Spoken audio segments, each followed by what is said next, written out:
I know the Auditor General audits all the government entities in Kenya, but I was wondering who audits the Auditor General himself, because he himself also has his own account. So who audits that office, or who audits the Auditor General? Yeah, that's a good question. What do you think? Yeah, surely that's a very interesting question, and I think that question has not been asked by many people.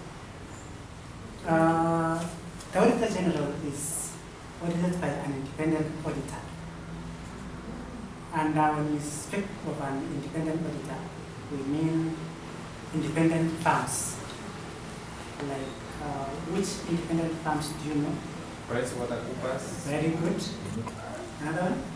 KPMG. Yes. So those are some of the independent auditors. Yeah. And apart from that auditing, there are also so many other audit reports that come out of this auditing. Do you know some of them? Okay, I know of forensic audit. This is where the Auditor General audits a report based on a request, let's say, by Parliament, just to expose if corruption or fraud has happened. So it goes into details to investigate how that corruption happened. Sure, I think we have a very good example of the internal auditors. We have Bernard, it was called Bernard what? Michelle. The one who exposed the scandal at the Ministry of Health. He was the auditor general, the internal auditor for the Ministry of Health. I'm told he has been working for the Ministry we have the finance, how do you call it? He works at Treasury. He used to work at Treasury. Actually, even now he works at Treasury. And he has been working there for the last 32 years. Out of those 32 years, 26 years, he worked as a forensic auditor for the National Treasury. So he was seconded to the Ministry of Health a few months ago. I think 6 months ago, and he exposed the scandal, whereby we are told that 5.3 billion shillings went missing or cannot be accounted for. Again, I'm told between 2008 and 2011, he used to work on the project of National Youth Service. So he probably was also one of those guys who exposed the scandals at the National Youth Service. So the internal auditors, they have a big role to play in auditing books of the particular ministries or government entities. But I just want to follow up on Akinyi. When an institution or when Parliament decides that forensic audit is done, then I think some difference is that this kind of auditor will go down and verify even actual projects. Yes. If they have been completed, if they are functional, or even if they are value for money. Other audits, probably like a financial audit, you realize that an auditor comes to the office and just verifies documents and does not really need to go to the field to verify if the actual project has been done. Yes. So what are some of these audit queries that come up during an audit? Like there are some things like unsupported expenditures. Yeah. You are aware of them? We have the excess expenditures and pending bills. Probably if we can get to understand these terms. What is unsupported expenditure? Jenny. Okay. Unsupported expenditure is a situation whereby we have an audit report that has no evidence document like the invoices, like the receipts, like the LPUs, to guide on how that expenditure was transacted. That is very clear.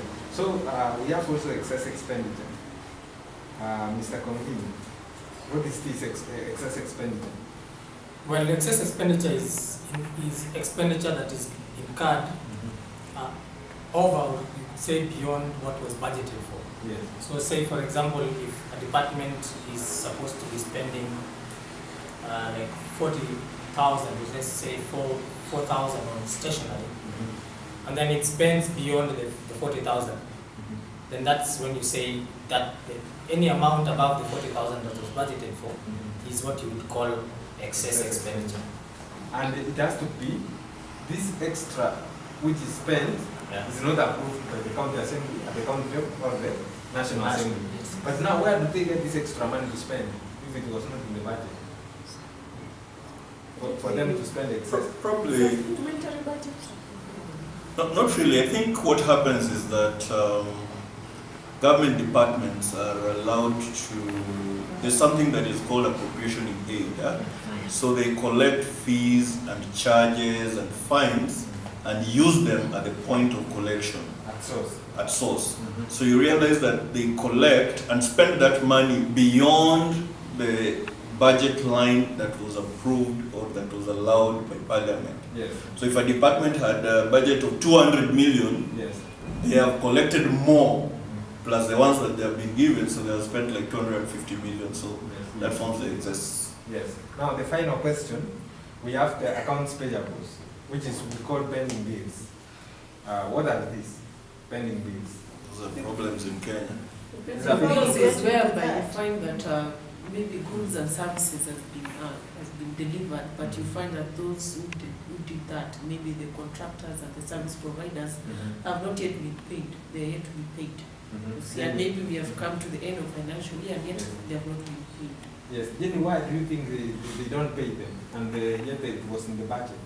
Probably there was a delay in the procurement process, so there might be a delay in disbursement of funds. Disbursement of funds. Okay, thank you very And much. before we got into that point, Yes, yes. we were talking about the excessive use of resources. Excess expenditure. Yes, and Yes. I was thinking about the environment, Yes. whereby whoever is concerned alters a vote.